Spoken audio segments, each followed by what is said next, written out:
আমরা, যে ঐকমত্যের ভিত্তিতে স্বাধীন বিচার বিভাগ করবার যে লড়াইটা চলছিল, যতটুকু আমরা এগিয়েছিলাম, আপনারা আমাদেরকে আবার পিছায় দিলেন একইভাবে। এরপরে হচ্ছে যে আপনার আজকের টপিকে আসি, যে ঈদ আসলেই আপনার সবসময় যে সংকটটা আমরা ফিল করি সেটা হচ্ছে যে কোটি কোটি মানুষ এলাকা ছেড়ে বিভিন্ন জায়গায় যান, যে যেখানে কর্মস্থল থেকে বাড়িতে যান, বাড়ি থেকে আত্মীয় স্বজনের বাড়িতে যান। এই কার্যটা করতে দুইটা বড় চ্যালেঞ্জ আমাদের সামনে সবসময় আসে। সেটা হচ্ছে পর্যাপ্ত যানবাহন না থাকা। আপনি এখন যে কোনো জায়গায় যান, গাবতলী যান, সায়দাবাদ যান, মহাখালী যান, দেখবেন যে হাজার হাজার মানুষ অপেক্ষা করছে একটা বাসের টিকিটের জন্য, একটা ট্রেনের টিকিটের জন্য। আবার যেই যানবাহন আছে সেই যানবাহনের কোয়ালিটির অবস্থা ভালো না। আমি এরকমও দেখেছি, বরিশালে গিয়ে আমার এলাকার এই এলাকায় দেখবেন যে ভিক্টর বাস আছে, যেটা এইখান থেকে সদরঘাট পর্যন্ত যায় মুরিট্টি। আমি পদ্মা সেতু পার হয়ে দেখি যে এইটা ঢাকা থেকে যাত্রী নিয়ে বরিশাল যাইতেছে। মানে যেই মুরিট্টিন ঢাকায় চলতে পারার কথা না 5-7 কিলোমিটার, সে 400 কিলোমিটার, মানে বরিশাল হয়ে সে কুয়াকাটা পর্যন্ত যাবে যাত্রী নিয়ে। মানে সোনার বাংলার অবস্থাটা দেখেন যে কোন জায়গাতে আমরা আছি। যেই মাল ঢাকায় চলতে পারে না, যে মুরিট্টিন, সেটা নিয়ে আপনি একেবারে সমুদ্র সৈকতে পাঠিয়ে দিচ্ছেন হলিডে করার জন্য। ও তো লাশ নিয়ে হলিডে করবে, ও তো জীবিত মানুষ নিয়ে যেতে পারবে না ওইখানে। কিন্তু দেখার কেউ নাই সোনার বাংলায়। মানে আমাদের জীবনটা এই রাষ্ট্র, এই সরকারগুলো এত সহজ করে আপনারা নিচ্ছেন। প্রতি বছর একই ঘটনা ঘটতেছে, কিন্তু আপনারা কোনো অভিজ্ঞতা নিচ্ছেন না। প্রতি ঈদে শত শত মানুষ মারা যাবে, এই ঈদেও সোনার বাংলায় শত শত মানুষ মারা যাবে। আপনারাই রিপোর্ট করবেন যে এত শত লোক মারা গেছে। আর কতদিন রিপোর্ট করবেন? মারা যে গেছে সে তো বাইচা গেছে, হাজার হাজার মানুষ যে পঙ্গু হয়ে যাবে প্রত্যেকটা জার্নিতে, এই মানুষগুলোর দেখভাল করবার দায়িত্ব এই রাষ্ট্রের কি আছে? কোথাও কি কোনো দায়িত্ব তারা নিচ্ছেন না তো। তাহলে আপনারা ঈদ যাত্রাটাকে নিরাপদ করবার জন্য যা যা করণীয়, এইটা এই দেশে গবেষকরা, যাত্রী কল্যাণ সমিতি, বুয়েট, রোড সেফটি ফাউন্ডেশন থেকে শুরু করে অনেক সংগঠন ইতিমধ্যে বহুবার বলে দিয়েছে। সিম্পলি এই কাজগুলো করা দরকার, কিন্তু কোনো সরকার এই কাজগুলো করছে না।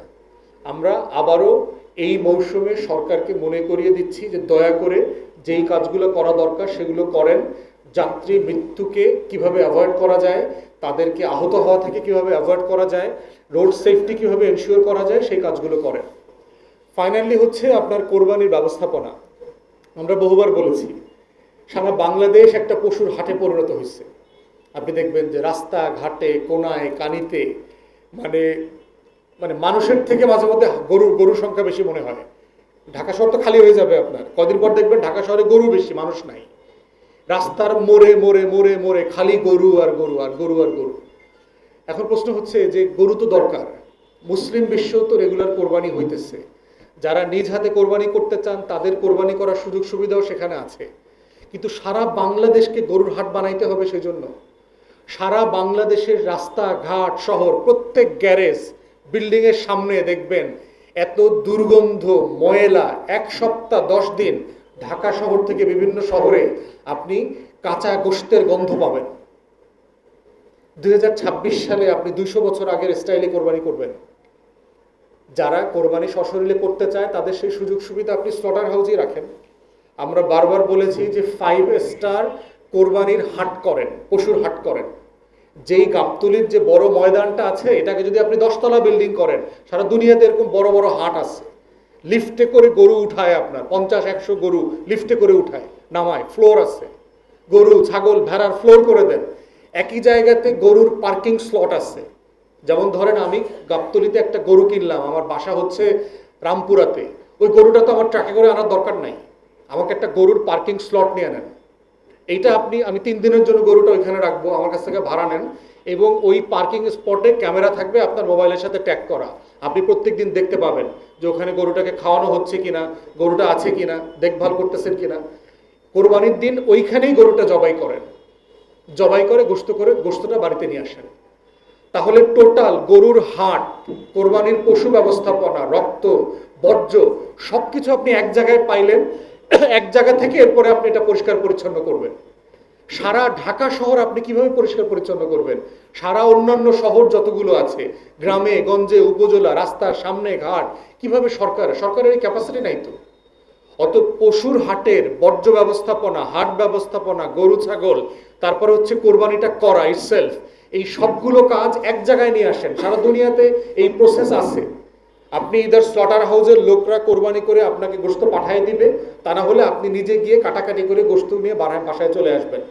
তাহলে সারা শহর তো আর দুর্গন্ধে পড়লো না, সারা শহর তো দূষিত হইল না। এরপর যদি সোনার বাংলায় কোরবানির দিন তো বৃষ্টি হওয়ার সম্ভাবনা আছে।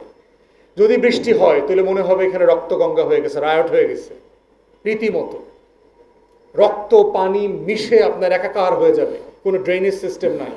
আপনার ঢাকা শহর, চট্টগ্রাম শহর জলাবদ্ধতায় আটকে গিয়ে মনে হবে আপনি রক্তের ভিতরে গোসল করতেছেন। আবার এমনও মনে হইতে পারে আপনি রু আফজার পানি খাইতেছেন রমজান শেষে। তো এই এই এই জিনিসগুলো তো বদলানোর মতো, এগুলো তো আমরা চাইলে বদলাইতে পারবো। আমাদের যেহেতু পার্মানেন্ট বাজার আছে, হাট আছে, আপনি এখানে হাইটেক ম্যানেজমেন্ট করেন। সিম্পলি ম্যানেজমেন্ট করলে এটা সম্ভব।